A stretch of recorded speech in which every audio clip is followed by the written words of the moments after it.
on a regular basis. Recording in progress. Is everyone okay being recorded? Anyone not okay being recorded? Yeah. Okay. A couple people have asked me, who can't come, to be able to watch a recording. I so yeah, so let's just go around and say one of your goals for this class, and we'll see in a few weeks or sometime in the future if your goals have changed. I'm going to go counterclockwise to the people who I see on the screen. So I'm going to start with Casey.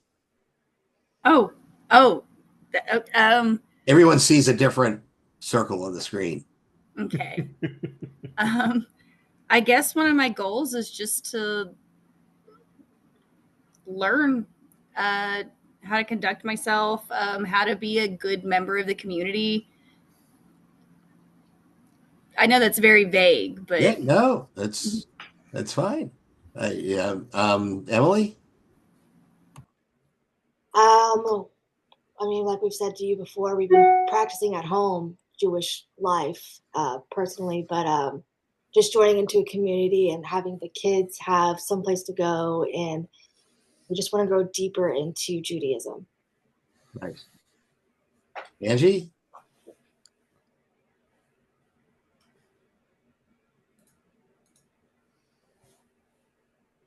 Okay, I was like, where's the mute button?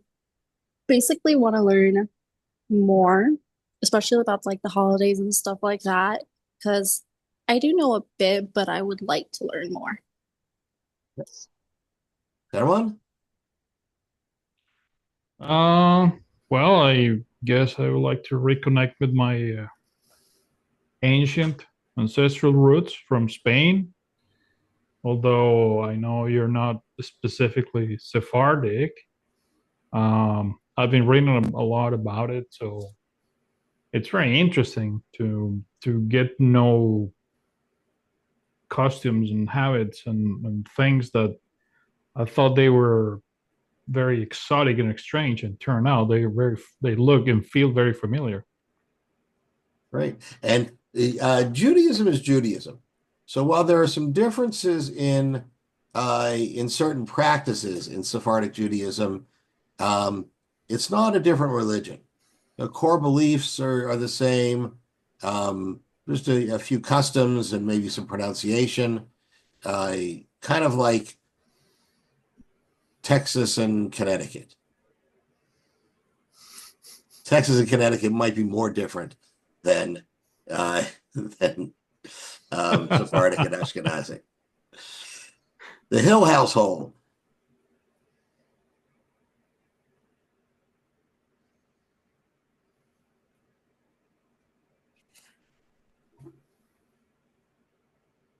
Okay, we're unmuted now, I think. Okay, well, I would like to learn more about the major Hebrew terms and meanings and all of these derivations of words that relate to major concepts in the Torah and in the Psalms and the writings and so on, because that's part of my vicarious Jewish education in my youth that was not there. I was not kind of afforded that opportunity to learn the Hebrew parts. It was more participating in events and worship and things like that. Great. You go. Okay, what I'd like to know, Rabbi, is about the weekly Torah portions, and I read conflicting views all the time, like the male and the female. A little bit louder, Ron. More about the weekly Torah portions that we're reading and how there are so many different viewpoints between male and female versions of rabbis expounding on it, and how we put those together to make sense in daily living. Nice, nice. And Joe. I would say my understanding of Judaism is really based out of what's available generally in pop culture. So I'm hoping to learn and to educate myself and go through the conversion process with Casey. Okay. And we've got another Another learner coming on.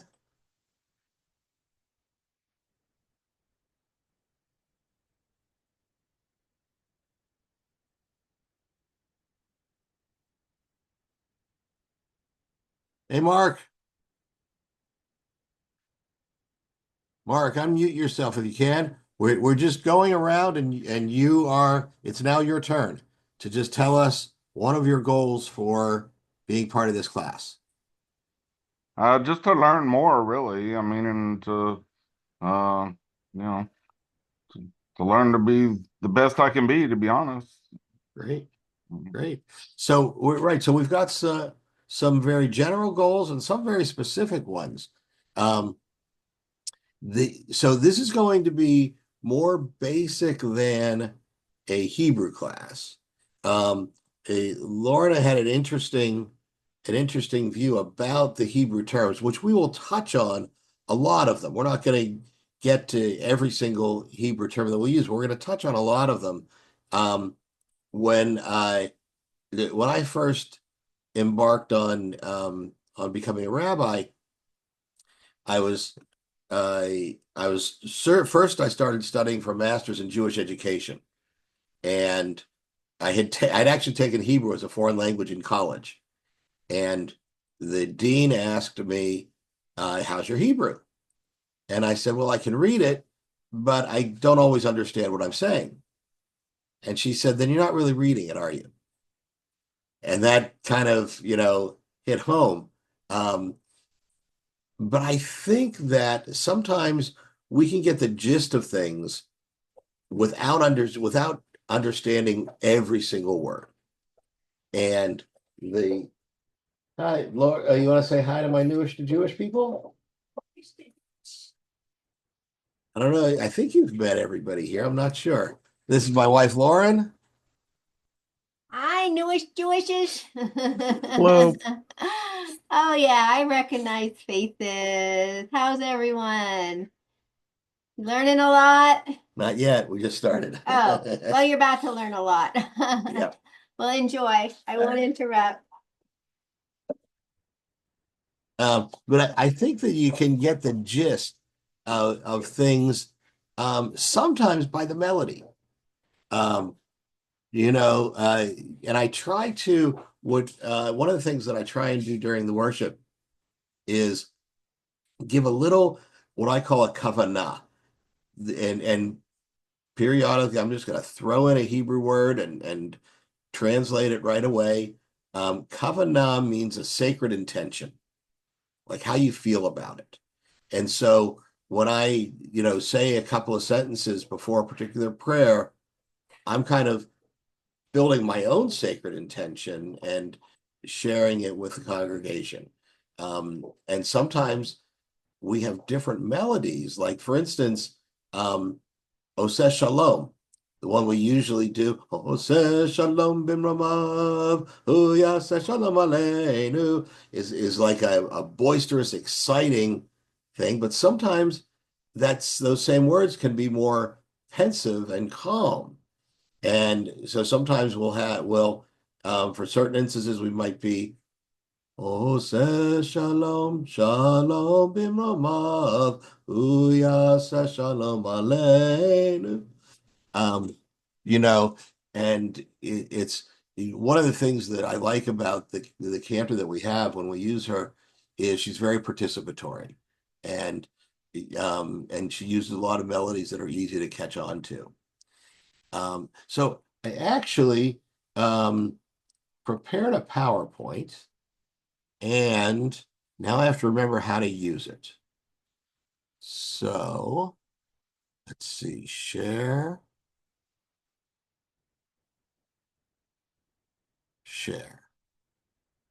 All right. So what do you see? I think you successfully shared your PowerPoint. I can see it. Okay. I can also see it. Do you see you see everything do you see all the slides on the right too, on the left too? Yes. Yes. Yes. Okay. Let me see if I can. I think what you're looking for is presentation mode. Yes. Is it view? I think it's under home because it's one of the first things that you can do. Presentation. Try F5 on your keyboard. F5 There you go. shortcut. Yeah, but Try the slide. Click on slideshow, maybe. okay. Yeah, that's it. That's it. Slideshow from beginning. What do you see now? Oh, it's like broken up though. Okay, so it's the other one. It's from. How do I get back to? Try hitting the escape key. Thank you. Okay, so Or there's in slideshow up top as well. from current slide. Same thing. Yeah, it's that. I'm gonna Google it. I don't use PowerPoint at work. Yeah, it's not the worst thing. Set up slideshow. Here we go.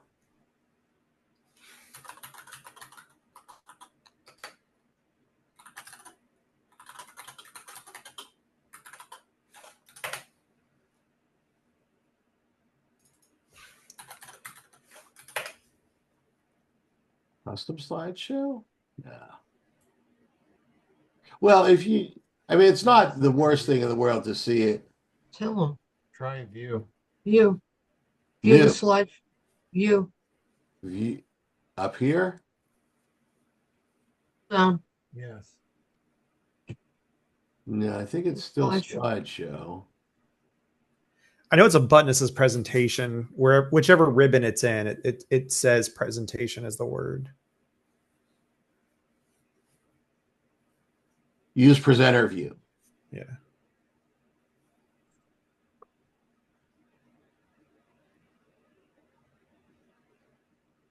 Use presenter view. Presenter shows the full screen slideshow on one full screen.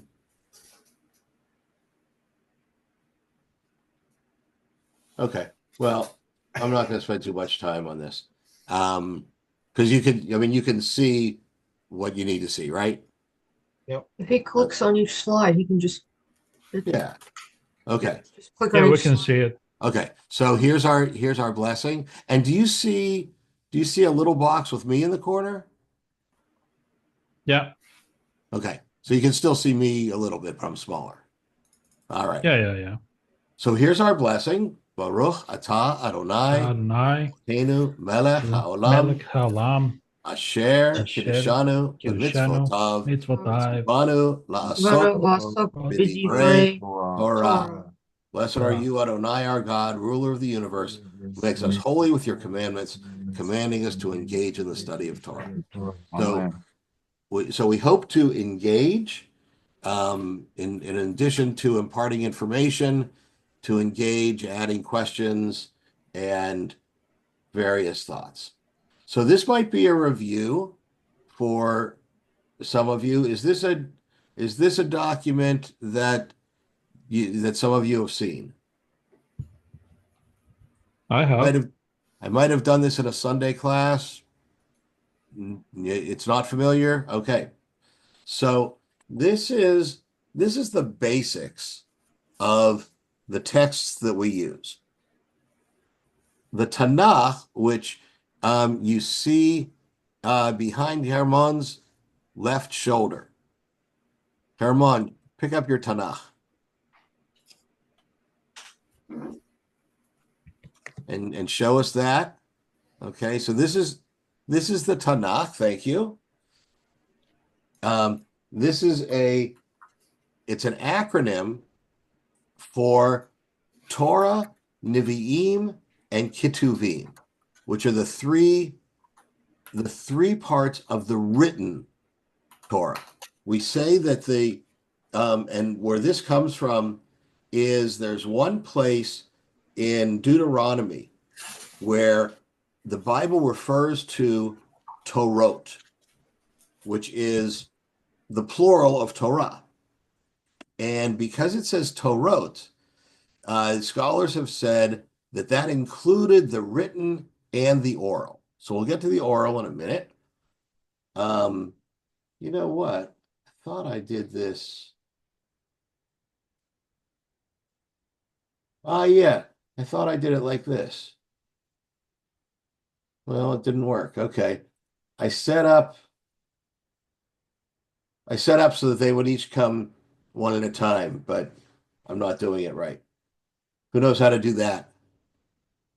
Like where it says, I think for the transitions to work, you got to be in presentation mode, which is what we were having problems getting into earlier. and that's the one we didn't find. And that's not such a big deal either, but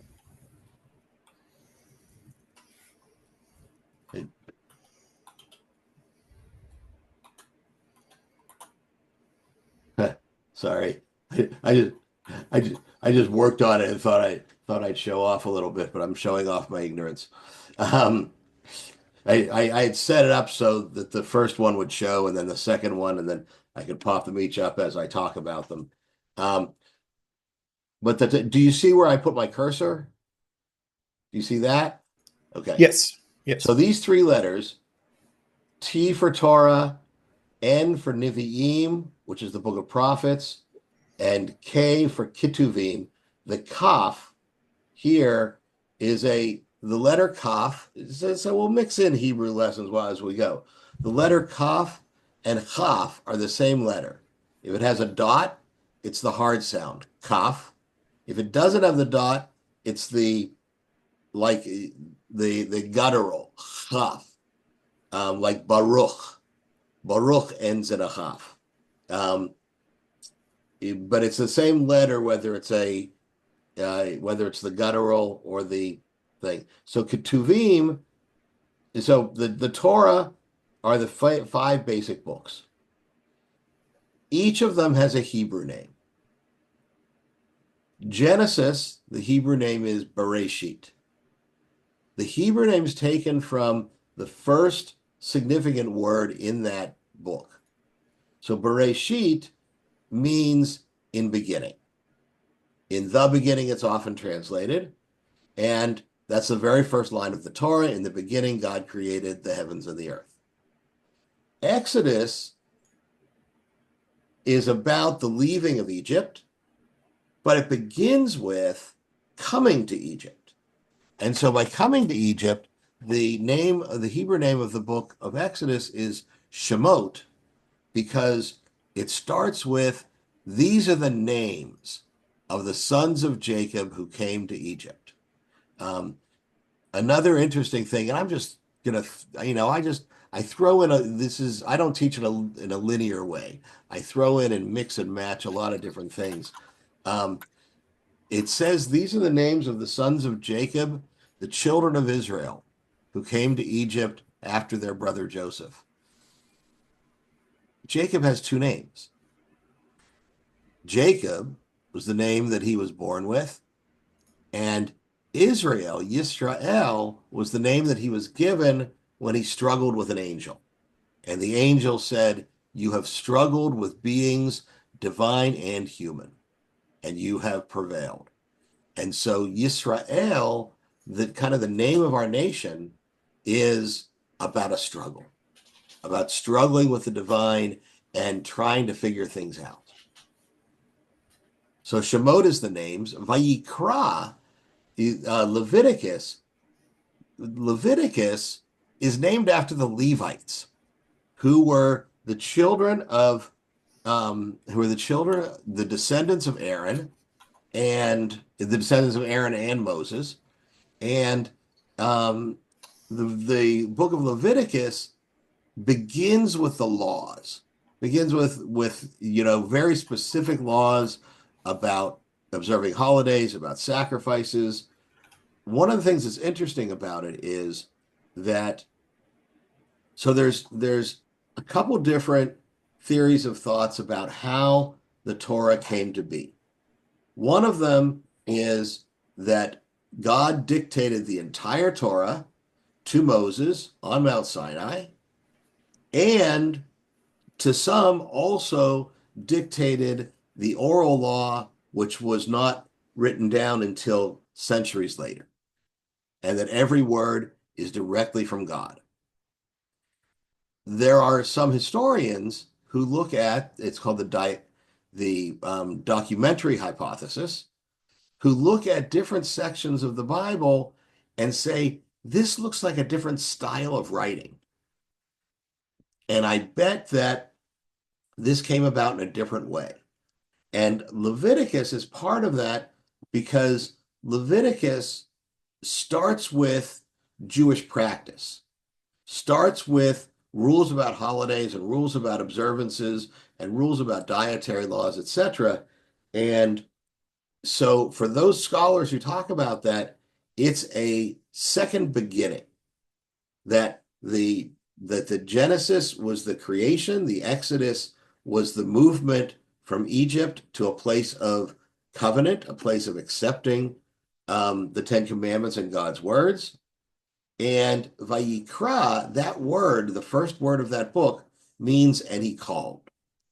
And it's that, and he, being God, that God called to Moses. But that word, Yikra, calling, is in Genesis how God created the world. Because God called the light day and called the darkness night. And so that calling is, some talk about Leviticus as being sort of the second stage, where God called things to be in creation, and now people are going to begin to call each other for traditions. I've been talking a lot, so I'm gonna stop the share for a second and just ask for any reactions.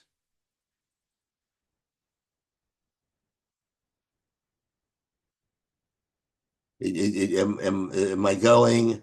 Yes, Lorna.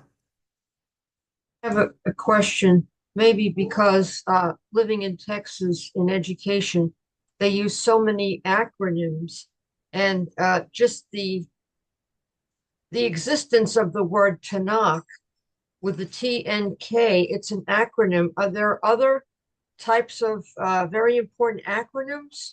Yeah, In here? excellent question. I'm trying to think about acronyms specifically. Yes, yes. One of them is, and we might get to it later tonight. One of them is Shaddai. Shin, Daled, Yud. You notice on a mezuzah, many mezuzahs have the letter Shin on it. Mhm. Okay, which is like it looks like a Okay. W. Yeah. And why the Shin? Some people say it's because the Shema is inside the mezuzah. Some people say for shalom, for peace in the house. But another interpretation, and this is, this is kind of the fun, exciting part, is that the Shaddai is one of the names of God, which means the Almighty. Oh, okay. One of the places where it appears in the Torah is that when God is speaking to Moses at the burning bush, God says, no, this wasn't at the burning bush. This was later. This was after they'd already left Egypt. God says to Moses, I'm going to tell, you know what? I'm getting it mixed up. It might have been at the burning bush. I don't have the whole Torah memorized. I think it was in the burning bush, where he said, I'm going to tell you my name. I revealed myself to your ancestors, Abraham, Isaac, and Jacob, as El Shaddai, the powerful Almighty. But I'm going to tell you my real name. And that we have on another slide later, but that's the Yud, Hey, Vav, Hey that is spelled out in the Torah. Yeah. So that's when it's not the first time the word is mentioned in the Torah, but it's the first time a person gets it from God. So Shaddai, to answer your question about acronyms, Shaddai, Shin Daled Yud, Shomer Delet Yisrael. Shomer is protector, Delet is door, and Yisrael is the people of Israel. So Shaddai is an acronym for the protector of the doorways of Israel. And that's the one that comes into my head. But the other thing that we do with alphabet is many of the Psalms are acrostics. Who knows what an acrostic is? I almost forgot the word. I know my educator does. Tell us what an acrostic is.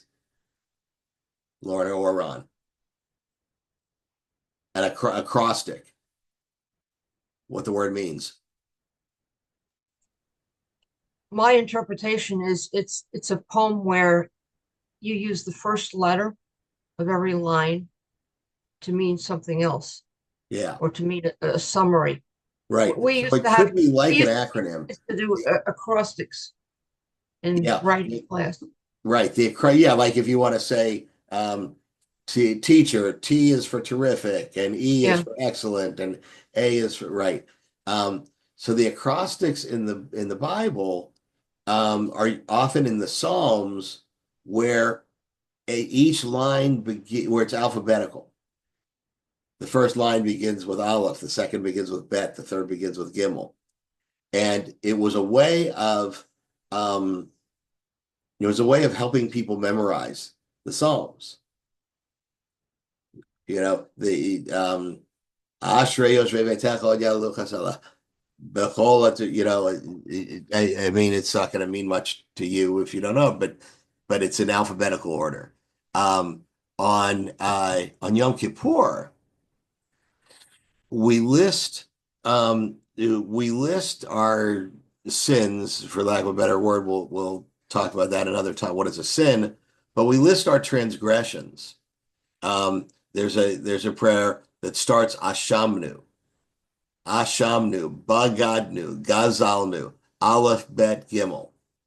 And in our prayer book, the English translation is also in alphabetical order. And it's kind of a loose translation of what it is. So so we play with the alphabet, sometimes in an acronym and sometimes in a yeah. So I'm going to share again. Are we back to where we were? Okay. So the fourth book, Numbers, is, and if anyone wants to interrupt at any time is fine. The fourth book is Numbers. It's got lots of statistics in it. That's why it's called Numbers. But in Hebrew, the first significant word is Bamidbar, which means in the desert. And so it's continuing the journey from Exodus through the desert and some of the historical things that happen along the journey. And Deuteronomy is the Deuteronomy, the Greek means a second time, duo. In Hebrew, it's Devarim, which means words. And these are the words of Moses. So it's both the words because it's a lot of recounting and it's a lot of some recounting of the journey, some things about when you get to the promised land, here's what's going to happen. But it's Moses restating a lot of things that have already been stated in the Torah. The Ten Commandments is repeated in Deuteronomy. And so I kind of joke that Deuteronomy is the State of the Desert address, that Moses gets a chance to give a long, long speech. Those who support the documentary hypothesis about different authors of the Bible, some of them think that Deuteronomy and the first book of prophets were written by the same author.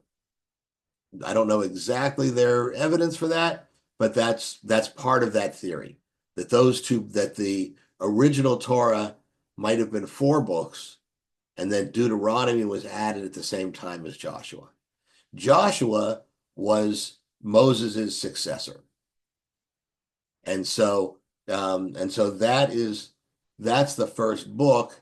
And then it goes into into specific prophets like Samuel, and kings. So the prophets are more historical. The prophets themselves were people who had a special relationship with God and who God spoke to.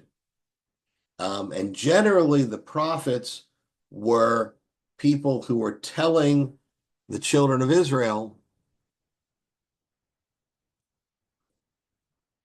and I just pause that every once in a while so that we can actually see each other.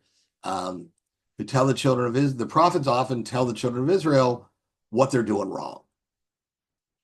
And so prophets weren't necessarily so popular because who likes to be told what they're doing wrong? My final paper in my rabbinic program was an analysis of an essay called The Priest and the Prophet. And it was an essay by a man named Ahad Ha'am, who was somewhat modern. He lived during the time that Israel was, he was Israeli, and he lived at a time when Israel was becoming a state. And he talked about the difference between the priest and the prophet. The priests were the ones who administered the sacrifices. And in this essay, it talks about the priest as being more connected with the people, because the people would bring their sacrifices to the priest would make the sacrifice. And so Ahad Ha'am made this big distinction between the priests who were sort of enabling the people and the prophets who were yelling at them. And a good example of this is that Moses was a prophet and Aaron, his brother, was a priest. And when Moses went up to the mountain, on the mountain, you've got a vision. So Moses was the visionary, and you can see a long way. Aaron was down there with the people who were griping. And they were saying Moses has gone too long. He's not a good leader. He's gone. We need a God that we can see and worship, like we had in Egypt. And that's when they built a golden calf. And Aaron, if you look at the text, Aaron kind of says, okay, bring me some gold. I'll make a mold and we'll declare tomorrow a day unto the Lord.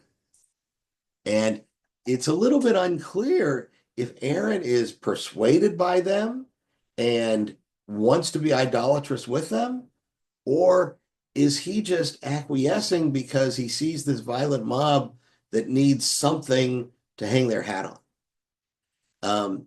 And so that's an example of the priest is connected with the people for better or worse, almost. That they would listen to him. And so the assignment that I was given was, should the American rabbi be more priest or more prophet? And those of you who know me can probably guess which side I fell on. And I wrote an essay that was very heavily in favor of the priest, saying, if I go into my synagogue and say you're not a good Jew if you don't keep strictly kosher, or if you don't pray 3 times a day, or if you don't follow everything to the letter, like the prophets did, then I'm not going to have a congregation. And so I wrote this piece that was very, very much in favor of the priest, and I sent it to a friend of mine who's a more experienced rabbi than me, but exactly my age. Actually, he's 3 weeks older than me. And so he's the same year. And so he's always saying to me, oh, Dan, when you're my age, you'll understand. He read the essay, and he said, very well written. I disagree with you 100%. And he said, here's your problem as a rabbi, Dan. Here's your problem. To you, everything's okay. And so you're not pushing people to take the next step. Okay. And I took that as constructive criticism. I don't know that I've that I've evolved any since then, because I still think that everything's okay. But but for people who want to be motivated to take the next step, but I did change. I did change my essay. It was still mostly talking about the American rabbi as the priest, but I included a quote that I had heard at that time from a rabbi named Marshall Meyer, who said, "Our job as rabbis is to make those who feel uncomfortable to feel comfortable, and those who feel too comfortable to feel a little uncomfortable. If we make you feel uncomfortable before you get there, you're not coming, or on your first or second visit. So once you get to that stage, so the prophets have various roles, and then the last one, the writings, those are more poetic. These are things like the Psalms, which are literally songs of poetry, Proverbs, which are lessons to live by. And then there are some and Ecclesiastes is also a very poetic. Ecclesiastes has, for everything there's a season, a time for every experience under heaven. Lamentations is recited on the anniversary of the destruction of the temple, which is the holiday is called Tish B'Av, or just the 9th day of Av, and it's a dirge. It's a very, very sad poem about kind of the end of Jewish life as we know it. And it's very interesting that that's recited annually, the anniversary of the destruction of the temple. And I'll elaborate on this a little differently at another time, maybe. The irony of that is the destruction of the temple was the destruction of Jewish life as we knew it, but then we were forced to create something else that included the Torah, included parts that were there, didn't include the parts with the temple, the sacrifices. So it forced things like synagogues and prayer worship and things like that to come about. And then there's things like Ruth and Esther and Job that are kind of biographical, and there are wonderings if they are truth or fiction or something in between. But they all have lessons to teach, and they're not as historical as the prophets. We're not. I won't say we don't assume that they didn't happen, but I will say that they're, well, that's heresy. I can't say that they might not have happened, but I think everybody makes up your own mind about which parts feel like absolute truth. This is my philosophy, and a lot of times I will tell you something that I think that doesn't mean it's the absolute truth.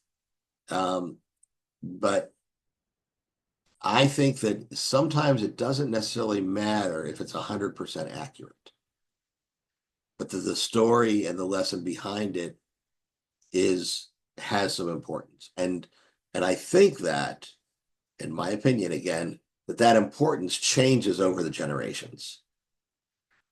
For instance, the Book of Esther is and I can tell just by that we're not going to get to everything right away. This is going to be a journey, and I embrace you for being part of it. And if it's taking too long, you'll let me know. The Book of Esther is about anti-Semitism. It starts with somebody who wants to kill all the Jews, and it ends with the Jews killing a lot of Persians. And it's uncomfortable for a pacifist like me, okay, who doesn't want anyone to be killed. And so I kind of, I kind of look at other aspects of it and wonder if it really happened that way. And think if it did happen that way, it saddens me. But that perhaps the lesson becomes that we find other ways. So for instance, on Passover, you're aware of the custom where one of our wine glasses, we spill out part of the wine to diminish our own joy because of the Egyptians who drowned in the sea and who suffered. And there's a midrash, a legend, a story that says when the water engulfed the Egyptian soldiers, the angels danced and sang in celebration, and God chided them and said, "Why are you celebrating when my children are suffering? They're my children too." And so that lesson is why we diminish our cups of wine. On Purim, we don't diminish anything. We party and we dance and we celebrate Haman's death. And we celebrate the death of his children. And we don't emphasize this when we're doing programs for young children, but if you read the end of the book of Esther, what happened was there was a decree that anyone who sees a Jew can kill them. And so when the king changed his mind, he put out another decree that said any Jew who feels his life is threatened can strike first. And so the end of the book of Esther lists 75,000 people being killed. I don't like that. I'm a pacifist. I don't want people to be killed. So I begin to think about what it means to me. And I was thinking one time that Purim always comes before Passover. And that maybe Purim is like our adolescence. And that Passover has a little more maturity. So that this reaction and this thirst for revenge that is part of the book of Esther changes a little bit by the time we get to Passover, because we're mature enough to see that we don't want our freedom to be dependent on other people's suffering, and we're sad that it did happen that way.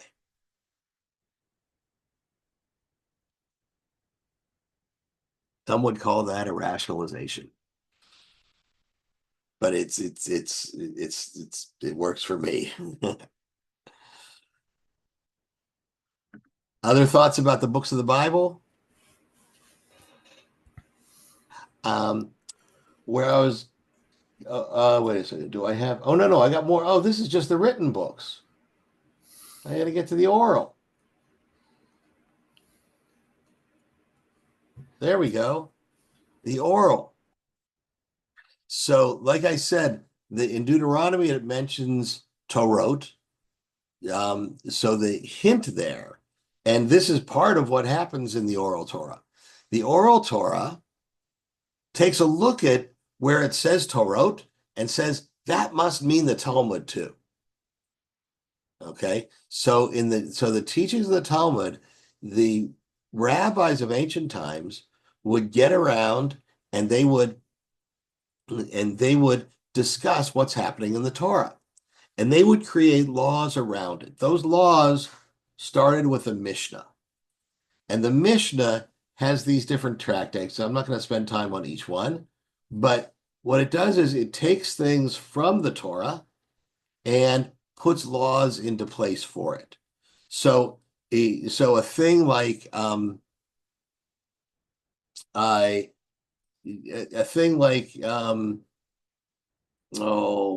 what should I do? basic elaborate. Okay, Moed, the festival, laws of the Sabbath and festivals. Okay, so there's a commandment in the Ten Commandments that says, "Remember the Sabbath day and keep it holy." So in the Mishnah, they go through what does it mean to keep the Sabbath holy. So one of the things is they see that there is a reminder to keep the Sabbath. In the book of Numbers, right after there is a list of tasks that need to be done to build the Mishkan, the tabernacle, to take the tablets. And so the rabbi said, because it mentioned Shabbat right after all these tasks, these are the tasks that we shouldn't do on Shabbat. And there's 39 of them. And so that's where the Mishnah gets all this, lots and lots and lots of different things. The Mishnah combines with the Gemara, which is a commentary on the Mishnah, because the rulings, so the Torah has its cryptic nature, so does the Mishnah. And so the Gemara brings about the discussions where the rabbis would say which parts they agreed with, which parts they disagreed with, which parts they want to modify. But the interesting thing about the Talmud, and the Gemara and the Mishnah combined to make the Talmud, the interesting thing about the Talmud is that it's written as if these rabbis are sitting around a table like we do on Sunday morning sometimes, and talk about it all together. But it's over centuries. So Akiva's in the 1st century, and Gamliel's in the 4th century, and he says this and he says this, and it's all part of the same thing, and it's a conversation over the generations. So it's a fast. So one Tarfon can react to Akiva, but they're not in the same generation. One of the memorable ones is the students asked, which is more important, study or deeds or action? And one said, action is more important. The other said, study is more important. And then a third said, study is most important when it leads to action. And so over the generations, they come up with this. The Shulchan Aruch is interesting. The Shulchan Aruch, somebody just gave me one. It's kind of a condensation, and it came about in the Middle Ages, of more rules and more ways to observe everything. And for those who are keeping very, very strictly, the Shulchan Aruch is, these are the non-negotiables. This is what you got to do. And my father had a phrase that said, everyone has his own Shulchan Aruch, that people determine for themselves what it should be. And when I shared that with my Orthodox rabbi friend, he got such a kick out of it. And every time I mentioned my father, he says, yeah, your dad, the one with his own Shulchan Aruch. Because to him, the Shulchan Aruch, you got to do everything. And he realizes that people have free choice, and they do what's meaningful to them. And I think that, and kind of as Lorna sort of suggested at the beginning about, sort of wanting to know why we do these things.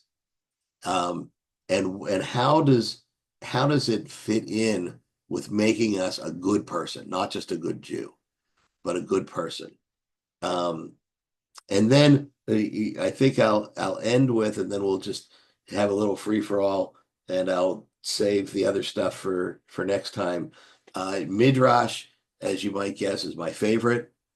And they are sometimes elaborate stories, sometimes taking one line of Torah, and I won't go into the exact Midrash right now, but for instance, Abraham is told Am I Is the screen up? Screen's up now. No, It's not. no. Oh, I'm sorry. So I just went over all No, this I stuff. thought you meant you, not the Oh, so what did you see and not see? I saw you. I didn't see the PowerPoint. Yeah, Yeah, we just saw you. we Oh, saw okay. you talking. Okay. Yeah, I So thought you intended to hide the PowerPoint because you'd taken a moment to pause and then yeah. you went back to Okay. talking. So interestingly enough, I think I stopped sharing when I started talking about the oral law. Yes. Yes. Yes. Because the oral law, and I'll get this information to you. That's for another time. Because the oral law initially was not written. That's why it was called the oral law. So I guess something in me said, okay, I don't need to give you something to read when I'm talking about the oral because it's oral. Um, and in fact, there's a part of the oral law that says don't write it down because there was this desire for every, and it was patriarchal, it was male, for the men to teach their sons in their own way. Then, after time went on, it became apparent that not all people are teachers. It And also, sorry, say it again. I was going to say it makes me wonder too with the idea being that's oral in particular. It's notable being oral that oral traditions change over time as time changes, and so it makes me wonder if this allowed flexibility in the law to change with the times. I don't know Okay. if that's intentional or Yes. not, but it makes it No. To say, some people would call that heresy, and some people would fair call enough. that, and some people would call that um, right on, because the word for Jewish law is halacha, which comes from the same root. And here's why getting a little bit of Hebrew gets exciting. Halacha is Jewish law, comes from the same root as the verb to walk. So one of my teachers called it the ever moving path. Halacha means we're going, we're moving. It's the same terms that when God speaks to Abram for the first time and says Lech Lecha, halacha, same root, and it's about going, it's about movement, and so law is about movement, is about how things come up in different ways at different times. There was nothing in the Mishnah about light bulbs and computers and automobiles. And so those things have to be looked at in a different way as time goes on. Um, so let's just pause and react for a couple minutes. I did a lot of talking, and I hope to get other people involved. Sometimes I just get excited. Haven't taught a basic class in a while. Uh, but let me also say that those of you who are looking for the conversion path, which is roughly half. I think I've met with each of you to start on a book list, and we'll find time when we can to individualize that a little bit. And when you go through things in those books and you have questions, send me an email and we'll find a time to talk about it.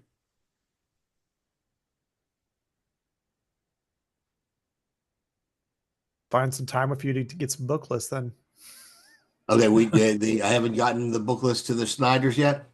Well, if you've given one to Casey, I have not received it yet. You recommended Essential Judaism. Yeah. I think Choosing a Jewish Life, and I have. Okay, we do have those. Yes. Yeah, those are all Rabbi Dan's recommendation. Gotcha. And Okay. the Everything book is a good one too. The Everything book? The Everything Book of Judaism. Okay, Everything Book of Judaism. Yeah, it's a green and white paperback. I will order that right now. All right. All right. Well, I am I'm definitely open to feedback about if we're going in kind of the direction you're hoping for, or if there's other things that Say you'd like to whatever you're play. gonna say. Why not? Why not? Um, the other things to prioritize.